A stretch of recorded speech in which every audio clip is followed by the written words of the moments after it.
पुणी खसला सुना दर जदि आपण मैंने सुना और रूपा किनिया प्लान करुवे आपण आसीगला खुशी खबर। सुना दर केते खसला नुआ दर केते रही जहाँ आम भिडियो जाना आम ओडिशा मूल्य जदि आपण मैंने भी किनिया प्लान करुवे से टଙ୍କା देई किनी पारिबे।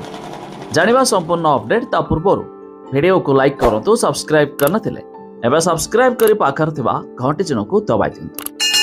तबे आम ओडिशा मूल्य अर्थात राजधानी भुवनेश्वर आज सुना 10 ग्राम प्रति 1500 टंका ह्रास देखा मिली।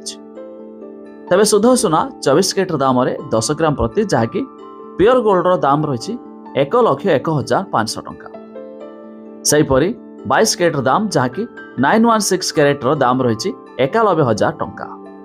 ता छड़ा MCX अर्थात मुंबईर मल्टी कमोडिटी एक्सचेंज रे आज भी सुना दाम आंशिक मात्रा ह्रास घटी।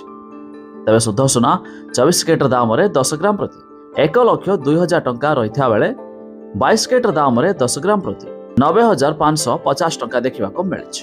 ता छड़ा दिल्लीर सरफा बजार में आज सुना 10 ग्राम प्रति 1,300 टंका ह्रास देखा मिली।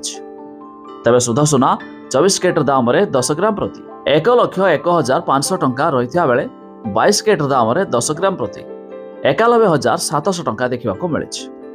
ता छड़ा रूपा 1 किलोग्राम पिछा 98,500 टंका पहुंच जाए। तेबे जदि आपण माने उभय सुना और रूपा किनिया प्लान करुवे तेबे एही दर देई किनी पारिबे।